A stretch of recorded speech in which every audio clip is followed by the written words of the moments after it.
Imagine कीजिए दोस्तों, आज से करीब 100 मिलियन साल पहले का पृथ्वी। ना कोई इंसान, ना कोई शहर, बस एक ऐसी दुनिया जहां हर तरफ खौफ, ताकत और सर्वाइवल की जंग चल रही हो। पूरे प्लानेट पर राज चल रहा था कुछ भयानक जानवरों का, डायनासोर। एक विशाल डायनासोर जो बिल्डिंग से भी ऊंचे होते थे, जिनके जबड़े इतने ताकतवर कि इंसान होता तो एक सेकेंड में पूरा शरीर चकनाचूर कर देते। और इनकी रफ्तार इतनी तेज कि आज की सुपर फास्ट ट्रेन की तरह लगभग 90 किलोमीटर प्रति घंटे की स्पीड से दौड़ते थे। अपने शिकार को बचने का एक भी मौका नहीं देते। ये जीव सिर्फ जानवर नहीं थे, ये थे धरती के सबसे डरावनी, सबसे भयानक, सबसे ताकतवर सुपर शिकारी। सही मायनों में ये दिल दहला देने वाले जीव थे। और सोचिए, ये सिर्फ कुछ साल नहीं बल्कि 170 मिलियन सालों से भी ज्यादा तक पूरी धरती पर राज किया। लेकिन फिर एक दिन कुछ ऐसा हुआ, कुछ इतना भयानक, इतनी विनाशकारी, ये विशाल जीव अचानक पूरी पृथ्वी से गायब हो जाते हैं। आखिर क्या हुआ था उस दिन? कौन सी ताकत थी जिसने करोड़ों साल पुराने साम्राज्य को कुछ ही पलों में मिट्टी में मिला दिया? आइए आज के इस वीडियो में हम समय से पीछे चलते हैं और जानने की कोशिश करते हैं। नमस्कार दोस्तों, मैं हूं अभिषेक सरा। दोस्तों, डायनासोर शब्द एक्चुअली ग्रीक लैंग्वेज से आता है। ये दो वर्ड से मिलकर बना है, डेनियोस और सॉरस। डेनियोस मतलब टेरिबल, सॉरस मतलब लिजर्ड, टेरिबल लिजर्ड। आम भाषा में कहें तो एक भयानक छिपकली, लिटरली यही मतलब होता है डायनासोर शब्द का, एक भयानक छिपकली। दोस्तों, अलग अलग जगहों से बड़े बड़े फॉसिल यानी पुरानी हड्डियां तो पहले भी मिलते रहे, लेकिन साइंटिस्ट समझ नहीं पाते थे कि ये आखिरी किस जीव के हैं। फिर एक समय ऐसा आया जब इन बिखरे हुए फॉसिल्स को ध्यान से जोड़कर देखा गया और तभी पता चला कि ये कोई साधारण जानवर नहीं बल्कि धरती के सबसे पुराने और महाविशाल जीव थे। साल था 1842 में पहली बार डायनासोर शब्द का यूज एक British scientist sir Richard Owen ने किया था। उन्हीं ने इन पुराने और विशाल जानवरों को ये नाम दिया डायनासोर, जिसे आज हम सब डायनासोर कहते हैं। दोस्तों, पता है उस जमाने में तो लोगों को कोई आइडिया ही नहीं था कि डायनासोर एक्चुअल में कैसे थे, वो कितने बड़े थे, कैसे दिखते थे और उनका टाइम पीरियड क्या था। सिर्फ कुछ टूटी फूटी हड्डियां हाथ लगी थी और बस उन्हीं के भरोसे साइंटिस्ट को गेस करना पड़ता था कि यह रहस्यमय जीव आखिर थे कौन। इसलिए उनकी शुरुआती ड्राइंग और आज की मॉडर्न इमेज में बहुत ज्यादा फर्क दिखता है। और जैसे जैसे नई खोजें होती गई, इन जानवरों को लेकर हमारी समझ भी साफ होती गई। दोस्तों, मेगालोसोरस सबसे पहले मिले हुए डायनासोर फॉसिल में से एक था और अगर आप इसकी पहली ड्राइंग देखें तो वो आज के कंपेयर में काफी अलग और थोड़ा अजीब भी लगता है, क्योंकि उस समय साइंटिस्ट के पास बहुत कम हड्डियां थी और उसी के आधार पर उन्होंने पूरा शरीर इमेजिन करना पड़ता था। समय बीतता गया और जैसे जैसे रिसर्च आगे बढ़ी, साइंटिस्ट को डायनासोर के बारे में नई नई जानकारियां मिलती गई। फिर उन्होंने अपनी ड्राइंग को मॉडिफाई किया और उन्हें ज्यादा रियल, ज्यादा एक्यूरेट बनाने की कोशिश की। और इसी तरह आज हमें जो रियलिस्टिक डायनासोर डिपिक्शंस दिखती है, एक्चुअली वो साल दर साल की मेहनत का रिजल्ट है। आज की डेट में पैलियोंटोलॉजिस्ट दुनिया भर में 10,000 से ज्यादा डायनासोर फॉसिल्स खोज चुके हैं और इनमें से लगभग 900 अलग अलग स्पीसीज, प्रजातियों को आइडेंटिफाई किया जा चुका है। अब आपके दिमाग में आ रहा होगा कि अब शायद ही कुछ नया बचा हो, लेकिन सबसे इंटरेस्टिंग बात पता है क्या है? 2003 से 2022 के बीच हर साल एवरेज 45 नई डायनासोर स्पीसीज डिस्कवर हुई है। मतलब साफ है, पैलियोंटोलॉजिस्ट का काम अभी इतनी जल्दी खत्म होने वाला नहीं है। ये फोटो फोटो देखिए, 2021 में ही कई नई स्पीशीज खोजी गई। इनमें से एक बहुत ही अजीब और यूनिक डायनासोर चिली में मिला, जिसकी पूंछ पर एक ब्लेड जैसा हथियार था और उसके मुंह पर एक चोंच भी थी। इसका नाम रखा गया स्टेगोरस एलंगेशन। तो दोस्तों, आज हम डायनासोर के बारे में बहुत कुछ जानते हैं, लेकिन सच ये है कि ये कहानी अभी अधूरी है। आप क्या जानते थे डायनासोर के बारे में? कमेंट करके जरूर बताइएगा। और अब आइए इस कहानी की शुरुआत बिल्कुल शुरुआत से करते हैं। तो दोस्तों, अब चलते हैं टाइम में पीछे, कई मिलियन साल पीछे। साइंटिस्ट का एस्टीमेट है कि पहले डायनासोर लगभग 230 से 240 मिलियन ईयर्स पहले धरती पर आए थे, क्योंकि जो सबसे पुराना डायनासोर फॉसिल हमें मिला है वो 230 मिलियन ईयर्स पुराना है और ये फॉसिल अफ्रीका में खोजा गया था। उस समय की धरती आज की धरती से बहुत बहुत अलग थी। आज आप एशिया, अफ्रीका, ऑस्ट्रेलिया और यूरोप जैसे अलग अलग कॉन्टिनेंट्स देखते हैं, लेकिन तब ऐसा नहीं था। उस समय पूरी धरती पर केवल एक ही सुपर कॉन्टिनेंट था, जिसे हम आज पैंजिया के नाम से जानते हैं। सारे महाद्वीप एक साथ जुड़े हुए थे और दुनिया का नक्शा बिल्कुल ही अलग दिखता था। साइंटिस्ट का मानना है कि पैंजिया कुछ ऐसा दिखता होगा। और इंटरेस्टिंग बात यह है कि आज के जो अलग अलग कॉन्टिनेंट्स है, एशिया, अफ्रीका, ऑस्ट्रेलिया, यूरोप, वो उस समय एग्जैक्टली कहां पर थे ये भी हम मैप की मदद से देख सकते हैं। उस समय धरती का क्लाइमेट बहुत ही सूखा, ड्राई और काफी हार्श था। बारिश बहुत कम होती थी और टेम्परेचर एक्सट्रीम होता था। इस पूरे समय को हम कहते हैं ट्रायसिक पीरियड। इस समय एक ऐसा दौर शुरू हुआ था जब पहले पहले डायनासोर धरती पर अपीयर होने लगे थे। ये डायनासोर वैसे नहीं थे जैसे हम आज फिल्मों में देखते हैं, ना विशाल आकार, ना भयानक गरज, ना तेज दौड़ते हुए जाइंट क्रिएचर। शुरुआत में जो डायनासोर आए वो बहुत छोटे थे। आमतौर पे उनका साइज सिर्फ 2 मीटर के आसपास होता था। उदाहरण के लिए यूरैप्टर इस समय में मौजूद था। और इंटरेस्टिंग बात यह है कि इसे कई साइंटिस्ट सभी डायनासोर का एंसेस्टर, पूर्वज भी मानते हैं। उस जमाने में धरती पर असली प्रभाव डायनासोर का नहीं बल्कि बड़े रेप्टाइल्स का था। इनमें से कई रेप्टाइल काफी क्यूट भी दिखते थे, जैसे ये वाला, जिसे आज के टर्टल का एंसेस्टर माना जाता है। अब समय में थोड़ा आगे चलते हैं। करीब 201 मिलियन ईयर्स पहले ट्रायसिक पीरियड खत्म होने लगा और फिर इसी समय धरती में एक बड़ा बदलाव आया।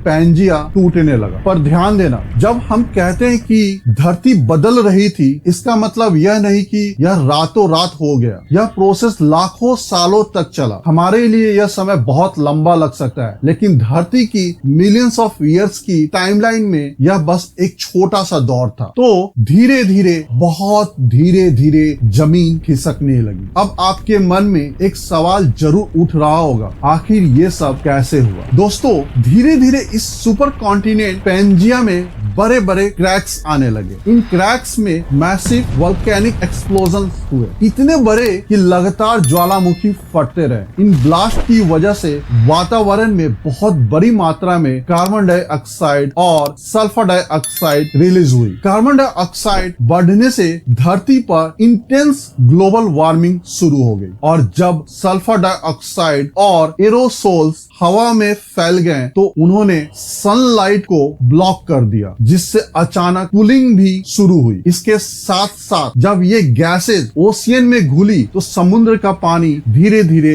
एसिडिक होने लगा। ओशियन एसिडिफिकेशन बढ़ने का मतलब था समुद्री जीव के लिए एक और खतरा, यानी धरती पर क्लाइमेट बहुत तेजी से बदलने लगा। इतनी तेजी से कि उस समय मौजूद ज्यादातर एनिमल्स के लिए सरवाइव करना मुश्किल हो गया। उस समय के लगभग सभी बड़े रेप्टाइल्स और बाकी स्पीसीज कोल्ड ब्लडेड थे और cold blooded animals temperature change को सहन नहीं कर पाते। लेकिन यहाँ डायनासोर के पास एक एडवांटेज था, क्योंकि डायनासोर वार्म ब्लडेड थे इंसानों की तरह, इसलिए वे क्लाइमेट चेंज को ज्यादा अच्छे से टॉलरेट कर पाए। करीब 6 लाख सालों तक वोल्केनिक इरप्शन और क्लाइमेट चेंज चलते रहे और आखिरकार लगभग सारी अन्य स्पीसीज धीरे धीरे एक्सटिंक्ट होने लगी, विलुप्त होने लगी। धरती पर मुख्य रूप से बचे डायनासोर, क्रोकोडाइल्स, टर्टल और अर्ली मैमल्स। इस घटना को कहा जाता है ट्रायसिक जुरासिक एक्सटेंशन इवेंट, और इसी इवेंट के बाद ट्रायसिक पीरियड खत्म हो गया और नया एरा शुरू हुआ, जुरासिक पीरियड। ये नाम तो पक्का सुना सुना लग रहा होगा। अगर आपके दिमाग में जुरासिक पार्क मूवी आ रही है तो बिल्कुल सही हो। फिल्म का वो जुरासिक नाम यहीं से तो उठाया गया है, धरती के इसी असली जियोलॉजिकल पीरियड से। तो जुरासिक पीरियड शुरू होता है करीब 201 मिलियन ईयर्स पहले और चलता है लगभग 145 मिलियन ईयर्स पहले तक। इस पूरे समय में डायनासोर धरती पर सबसे डोमिनेंट स्पेसीज बनकर उभरते हैं। इवोल्यूशन आगे बढ़ती है और कई डायनासोर का साइज धीरे धीरे बहुत ज्यादा बड़ा होने लगा है। उसी समय कुछ शुरुआती टाइटनसॉरस भी दिखाई देते हैं लगभग 160 मिलियन ईयर्स पहले, और इनका आकार वाकई अनबिलीवेबल था। इनमें से हर एक का वेट लगभग 15,000 किलो तक होता था और उनकी लंबाई 15 मीटर तक पहुंच सकती थी, यानी एक चलती फिरती 5 मंजिल की इमारत जितने विशाल। जुरासिक पीरियड के दौरान कई आइकॉनिक डायनासोर धरती पर घूम रहे थे, जैसे ब्रोंटोसॉरस, ब्रैकियोसॉरस, डिप्लोडोकस और स्टेगोसॉरस जैसे दिग्गज। इसी पीरियड में उड़ने वाले डायनासोर की भी शुरुआत होती है। सबसे पहले फेदर वाले डायनासोर में से एक था आर्कियोप्टेरिक्स, जो बिल्कुल ऐसा दिखता था जैसा डायनासोर और पक्षी का बीच का रूप। उसी समय हमारा सुपर कॉन्टिनेंट पैंजिया धीरे धीरे 2 बड़े हिस्सों में टूट चुका था, एक तरफ लॉरेजा और दूसरी तरफ गोंडवाना लैंड। दोस्तों, अब आते हैं एक इंटरेस्टिंग ट्विस्ट पर, जुरासिक पार्क। जुरासिक पार्क फिल्मों की वजह से जुरासिक पीरियड बहुत फेमस हो गया, लेकिन असल में डायनासोर के सबसे अच्छे दिन अगले पीरियड में शुरू हुए थे, क्रीटेशस पीरियड, क्योंकि इसी टाइम पर डायनासोर की डाइवर्सिटी में धमाकेदार एक्सप्लोजन हुआ। नए नए टाइप के डायनासोर इवॉल्व होने लगे और धरती पर उनकी वैरायटी पीक पर पहुंच गई। आपका फेवरेट टी-रेक्स, जो फिल्मों का सबसे फेवरेट स्टार है, असल में वो जुरासिक पीरियड में एग्जिस्ट ही नहीं करता था। वो तो एक्चुअली क्रीटेशस पीरियड का डायनासोर था, बल्कि उसकी असली प्रभाव तो क्रीटेशस पीरियड के बिल्कुल एंड में शुरू हुई थी। टी-रेक्स को लेकर एक और बेहद इंटरेस्टिंग बात है। टी-रेक्स करीब 68 से 65 मिलियन ईयर पहले तक एग्जिस्ट करता था। इस पर रिसर्चर्स के भी डिबेट होती रहती है, लेकिन ज्यादातर साइंटिस्ट मानते हैं कि टी-रेक्स जुरासिक पीरियड में था ही नहीं। यानी बड़ा आयरोनिक है कि जुरासिक पार्क नाम की फिल्म बनाई गई, लेकिन उसका सबसे बड़ा स्टार टी-रेक्स असल में क्रीटेशस पीरियड का डायनासोर था, और यही डायनासोर फिल्म के लोगो पर चमकता हुआ दिखा है। अब बात करते हैं क्रीटेशस पीरियड की। ये पूरा डायनासोर एरा का सबसे लंबा जियोलॉजिकल पीरियड था। ये 145 मिलियन ईयर्स पहले शुरू होकर करीब 65 मिलियन ईयर्स पहले तक चलता है। इस दौरान पैंजिया के टूटने के बाद जो 2 सुपर कॉन्टिनेंट बने थे, लॉरेजा और गोंडवाना लैंड, वो भी धीरे धीरे और छोटे छोटे हिस्सों में टूटने लगे और धीरे धीरे धरती के कॉन्टिनेंट्स का शेप वैसे होने लगा जैसा आज हम देखते हैं। इस समय टेम्परेचर पिछले पीरियड के मुकाबले काफी ज्यादा गर्म रहता था, सी लेवल भी बहुत ऊंचे थे, और सबसे इम्पोर्टेंट यही वो समय था जब बहुत से फ्लावरिंग प्लांट्स इवॉल्व हुए। जंगल, इकोसिस्टम और धरती का पूरा दृश्य पहली बार इतना विविध और रंगीन हुआ, और डायनासोर, ऑलमोस्ट हर तरह के डायनासोर इस समय मौजूद थे। Raptors, armoured dinosaurs, giant plant eaters, खतरनाक मांसाहारी डायनासोर, टाइटेनोसॉरस, और दुनिया के सबसे बड़े लैंड एनिमल में से एक अर्जेंटिनोसॉरस, जिसका वजन 77 टन तक हो सकता था। इसी तरह टी-रेक्स भी मौजूद था, लगभग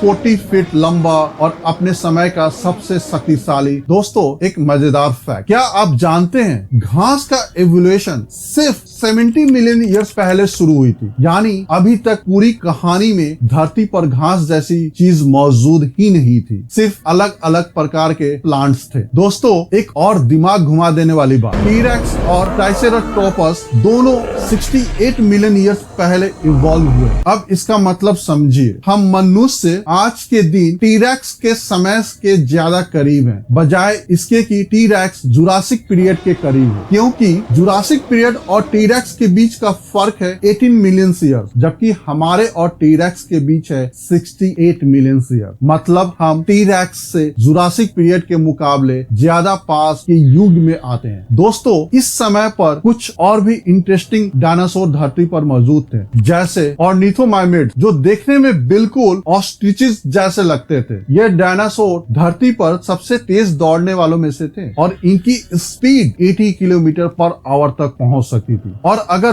दौड़ने की जगह उड़ने की बात करें तो उस जमाने का सबसे बड़ा उड़ने वाला डायनासोर था क्वेटज़लकॉटलिस। इसका विंग स्पैन 10 to 11 मीटर्स तक फैला होता था, यानी एक छोटे एयरप्लेन के बराबर। जैसा आप देख सकते हैं, क्रीटेशियस पीरियड डायनासोर के लिए मानो गोल्डन एज था। क्लाइमेट इन्हें फेवर कर रहा था, नए नए स्पीसीज इवॉल्व हो रहे थे और धरती पर ऐसा कोई एनिमल नहीं था जो इनसे कम्पीट कर सके। डायनासोर्स आराम से बिना किसी चुनौती के धरती पर राज कर रहे थे। सब कुछ परफेक्ट चल रहा था, जब तक एक दिन कुछ ऐसा नहीं हुआ जिसने पूरी दुनिया की कहानी हमेशा के लिए बदल दी। एक विशाल एस्टेरॉयड जिसका आकार 10 से 15 किलोमीटर के बीच था, धरती की ओर तेजी से बढ़ रहा था और फिर वो सीधा टकरा गया।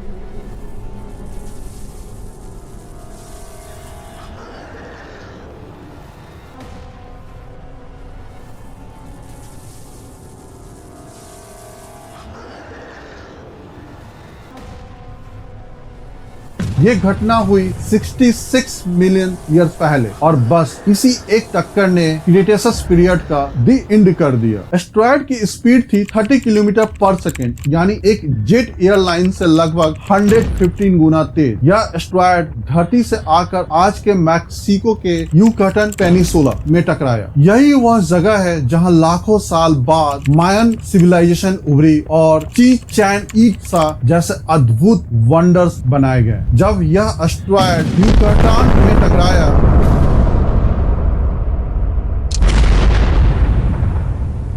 तो सबसे पहले एक 180 किलोमीटर चौड़ा गड्ढा बन गया। टक्कर इतनी भयानक थी कि जितनी ऊर्जा यहाँ रिलीज हुई वो लगभग 100 टेरा टन के बराबर थी। अगर इसे हिरोशिमा नागासाकी वाले एटॉमिक बम से कंपेयर करें तो यह ब्लास्ट उन बमों से लगभग 1 बिलियन गुना बड़ा था। यह धमाका इतना जबरदस्त था कि आसपास जो भी था पलक झपकते ही भस्म हो गया। इम्पैक्ट की वजह से धरती की मिट्टी हवा में उड़कर ऊपर चली गई और जमीन का तापमान कुछ ही सेकेंड में हजारों डिग्री तक पहुंच गया। ये गर्म धूल बाद में पूरी दुनिया में गर्म बारिश की तरह बरसने लगी। कुछ ही घंटों में पूरी धरती का टेम्परेचर कई डिग्री तक बढ़ गया। हजारों किलोमीटर के दायरे में जितनी भी जानवर थे वो इस इंटेंस हीट से तुरंत मर गए। माना जाता है कि सिर्फ छोटे एनिमल्स बच पाए क्योंकि वे जल्दी से अंडरग्राउंड छुप गए, पानी में उतर गए या ट्री ट्रंक और गुफा में घुस गए। लेकिन ये तो सिर्फ शुरुआत है। इम्पैक्ट के कुछ ही समय बाद शॉक वेव, हीट पल्स और हजारों किलोमीटर में फैलती वाइल्ड फायर देखी गई।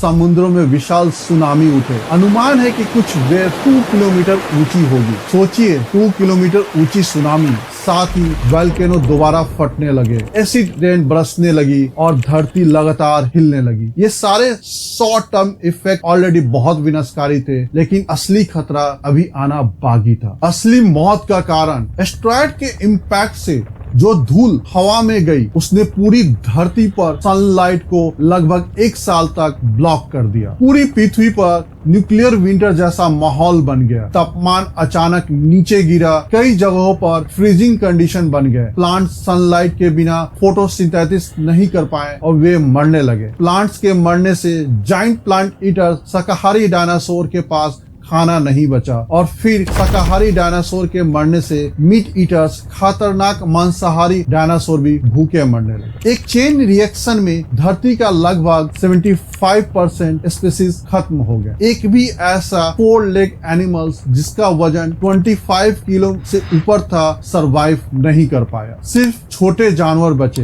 जैसे मैमल्स, छोटी छिपकलियां, टर्टल और कुछ बर्ड्स। ये इसलिए बच पाए क्योंकि ये छोटे स्कैवेंजर्स थे। Fungus, dead plants, dead animals जो भी मिला खाकर सरवाइव करते रहे।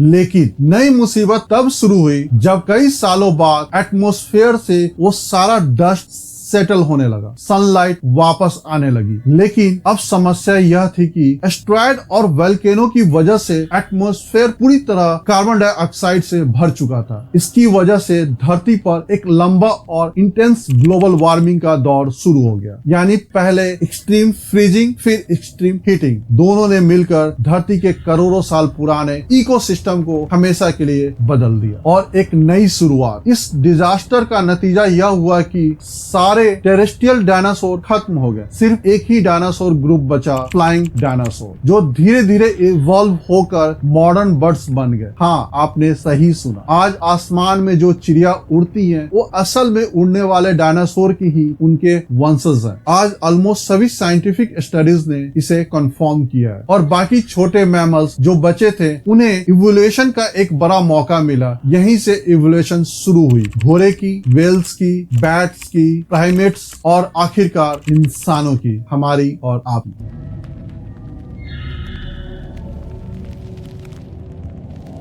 यानी इनडायरेक्टली हमें इस एस्टेरॉयड को थैंक यू कहना चाहिए, क्योंकि अगर डायनासोर कभी खत्म ही ना होते तो शायद इंसान, हम और आप कभी एग्जिस्ट ही नहीं करते। कहा जाए तो आज के समय में डायनासोर के सबसे ज्यादा लिविंग रिलेटिव चिकन्स और ऑस्ट्रिचेस माने जाते हैं और इसी वजह से कई लोग मजाक में कहते हैं कि धरती के सबसे खतरनाक प्रेडेटोरस शिकारी टीरेक्स का क्लोजेस्ट कजन आज की एक मुर्गी है। इसे आप एक फन फैक्ट कह सकते हैं, लेकिन साइंटिफिकली ये बात काफी हद तक सही है। अब आपके दिमाग में ये सवाल जरूर आ रहा होगा, हमें कैसे पता चला कि एस्टेरॉयड ठीक वहीं टकराया था और ये 66 मिलियन साल पहले ही हुआ था। इसके पीछे सबसे बड़ा एविडेंस है एक रेयर मिनरल, इरिडियम। साइंटिस्ट ने पाया कि दुनिया के कई हिस्सों में धरती की सतह पर इरिडियम की अनयूजुअल हाई कॉन्सेंट्रेशन मिलती है, लेकिन जब जियोलॉजिस्ट ने इसका अध्ययन किया तो पता चला कि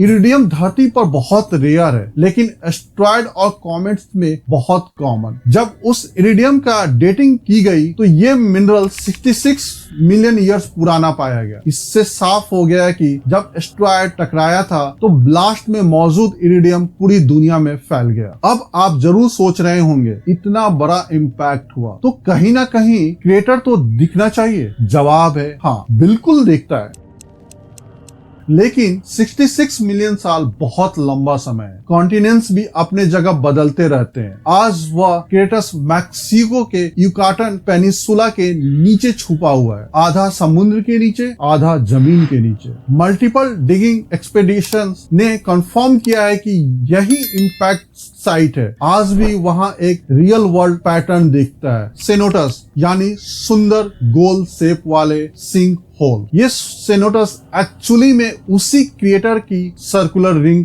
बनाते हैं। ये जगह आज एक मेजर टूरिस्ट अट्रैक्शन है और दुनिया का सबसे बड़ा अंडरग्राउंड केव सिस्टम बनाती है। दोस्तों, अब आता है सबसे बड़ा सवाल, बिगेस्ट क्वेश्चन, क्या ऐसा एस्टेरॉयड फिर से धरती से टकरा सकता है और क्या हम इंसानों का हाल भी डायनासोर जैसा हो सकता है? तो दोस्तों, डराने वाली बात यह है कि हाँ, यह खतरा बिल्कुल रियल है। स्पेस में ऐसे बहुत से एस्टेरॉयड हैं जो धरती के आसपास घूम रहे हैं, जिन्हें नियर अर्थ एस्टेरॉयड कहा जाता है। नासा और बाकी स्पेस एजेंसी इन सभी एस्टेरॉयड को ट्रैक करती है। अप्रैल 2022 तक 28,000 से ज्यादा नियर अर्थ एस्टेरॉयड आइडेंटिफाई किए जा चुके हैं, जिनमें से 800 से ज्यादा का डायमीटर 1 किलोमीटर से भी बड़ा है। लेकिन डरने की बात नहीं है दोस्तों, क्योंकि आज साइंटिफिक कैलकुलेशन इतनी एडवांस है कि हम इन एस्टेरॉयड के पाथ को बहुत एक्यूरेटली प्रिडिक्ट कर लेते हैं। यहाँ तक कि ये भी कैलकुलेट कर लेते हैं कि कॉलिजन का चांस कितना है। एस्टेरॉयड को डिफ्लेक्ट करने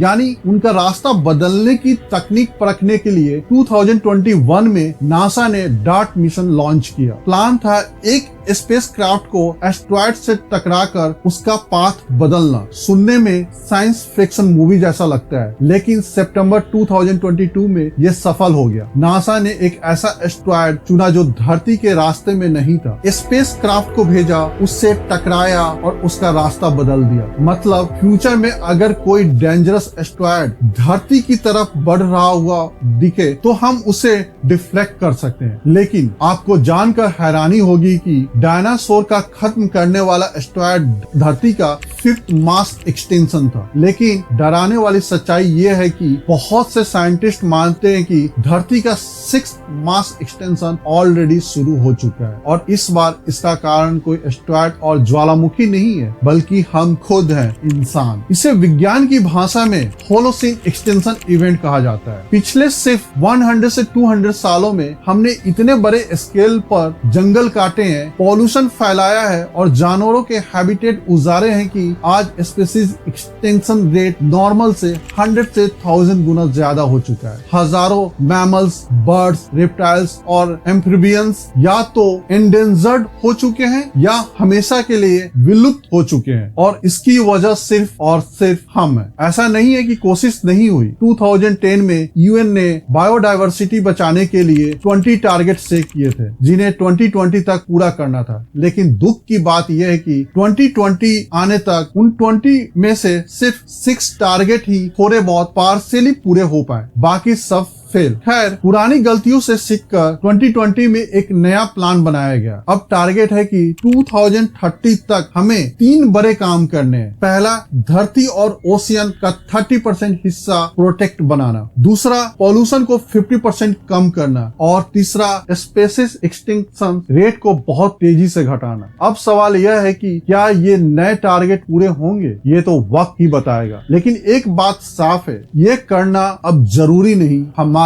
मजबूरी है। क्योंकि अगर प्लांट और एनिमल्स इसी स्पीड से खत्म होते रहें तो याद रखिए, इंसानों को सरवाइव करना भी नामुमकिन हो जाएगा। दोस्तों, एक सवाल आप सभी से कमेंट में बताइएगा, कौन लंबा टिकेगा? जरा सोचिए, हम इंसानों का ओरिजिन सिर्फ 3 लाख साल पुराना है, जबकि डायनासोर उन्होंने धरती पर पूरे 174 मिलियन ईयर्स राज किया। इसका मतलब है कि डायनासोर हम इंसानों से 600 गुना ज्यादा समय तक इस प्लैनेट पर टिके रहे। अब सबसे बड़ा सवाल यह है, क्या हम इंसान डायनासोर का यह रिकॉर्ड तोड़ पाएंगे या उससे पहले ही हमारा एक्सटिंक्शन हो जाएगा? आपकी क्या राय है? क्या आपको लगता है इंसानियत इतनी लंबी चलेगी? नीचे कमेंट में मुझे जरूर बताइएगा, मैं सबके जवाब पढ़ूंगा। अगर आपको यह वीडियो पसंद आया तो इसे लाइक जरूर करें। सच कहूं तो आपका हर लाइक और सब्सक्राइब मुझे और भी मेहनत करने की बड़ी मोटिवेशन देता है। साइंस और हिस्ट्री की ऐसी ही दिलचस्प कहानियों के लिए अभिषेक सरन चैनल को अभी सब्सक्राइब कर ले। और अगर आप जानना चाहते हैं कि अगला रोमांचक विषय क्या है तो बस यहाँ स्क्रीन पर दिख रहे